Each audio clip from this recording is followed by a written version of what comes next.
everyone is socially distanced, so try and talk without my mask on. Any questions for the mayor?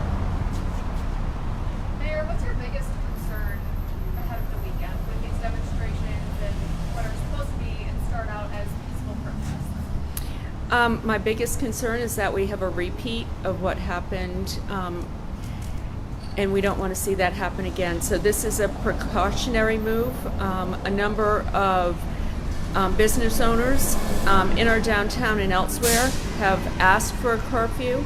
After careful consideration, it's a difficult decision, but we felt that this was the smartest way to go. Now, last time, the first few days of the George Floyd protests started out peaceful, obviously, as we know, ended up including rioting, businesses being damaged. Raleigh police did use tear gas and rubber bullets. Can you give us any sort of idea of how police are preparing for this if it does return? Well, first off, we're treating this as a peaceful protest, and I think what you've seen over the past couple of months is we have had many peaceful protests. The police officers have been in their blues. They have had conversations with the protesters. They have focused on de-escalation, and that's how they've been operating. Unless we see otherwise, I believe that's how we will conduct ourselves on Friday night. There were some harsh criticisms on the city herself as well as the police chief on the handling last time. Right. That they didn't go in quick enough and that the security was totally breached and nothing happened with these businesses. How is the approach different this time? Will we see a lot more people? Will you potentially go in a little bit sooner than last time in May? Well, our police department started working on their plan yesterday when we learned of the protest. We'll be doing things a little differently because we have learned. I think it's obvious that we were overwhelmed the night of the protest. We have police now who are planning to close roads. We feel that we want to prevent collisions between cars and protesters. We are going to provide ways for emergency vehicles and fire response teams to be on hand just in case there are fires, God forbid, again, but we want to be able to get to those things quickly. We'll also have fully staffed police force there. The last time we have protests in our city every week. We're the capital city. We have for years. Our police department has dealt with those protests. We have never seen anything like we saw that evening. Were we unprepared? Yes. That's why we're determined to be prepared this time. Some people argue that citations for curfew violations are unfair and puts a target on communities of color. Do you have anything to say to those people? I'm not sure I follow the question. Well, so some people argue that citations like as a result of curfew violations are unfair, and these citations will disproportionately affect communities of color. So do you have anything to say to address those concerns? The groups that are organizing this protest have been predominantly white, but we are we are very aware of the equity issues. So again, I think our police department has done a great job enforcing curfews by not escalating, and that's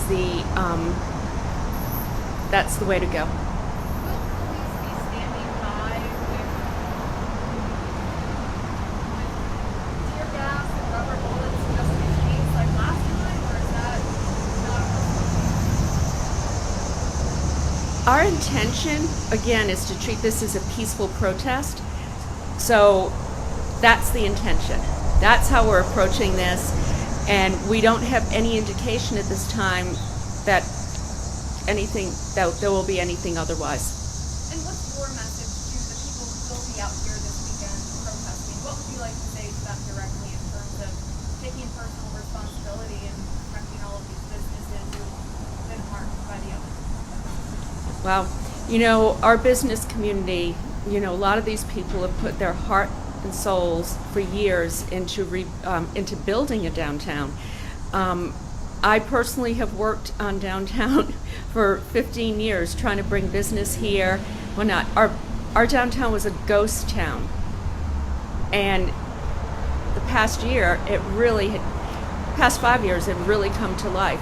So what happened is just heartbreaking in so many ways. So, you know, our intention is to protect our downtown, but we also firmly believe that those coming down to protest should have their voices heard. We firmly believe in the mission of social justice. We also believe that we need to take action to address these issues.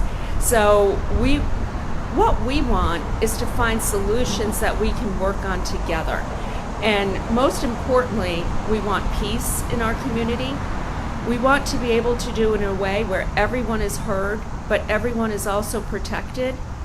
And that includes the heart of our city. Downtown is our heartbeat. That's our soul. And we want that protected. So we're asking for respect. Is there a concern about the release of the DA's report with the timing of Jacob Blake and the planned protest? Well, up until today, I was unaware that the district attorney had made a determination. So that did not fall into the consideration when we talked yesterday about imposing a curfew.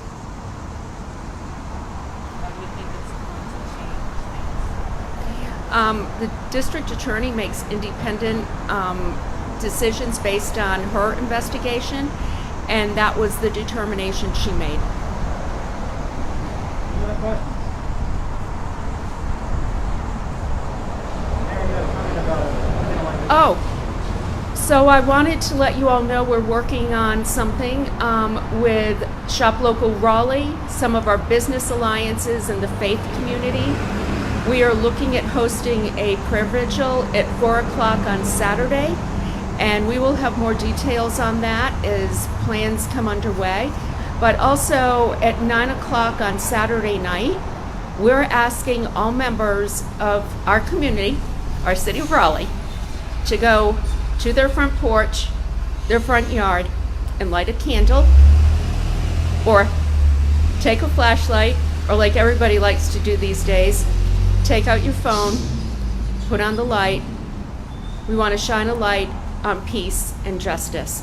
So that is what we'll be doing 9 o'clock on Saturday, and we will get more information out. So thank you, everybody. Thank you, Mayor. We're working on the details. Details will follow. Thank you. Thank y'all very much. One last question. Do you have anything to say about, like, the curfew means lost wages for a lot of people? Do you have anything to say about that?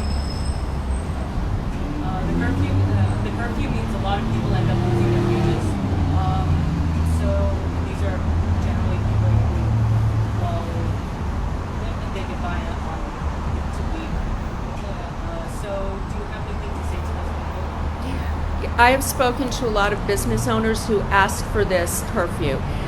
They want to protect their places of business. They want to protect their employees, and you know, we feel that this provides a good balance to ensuring peace, but also protection.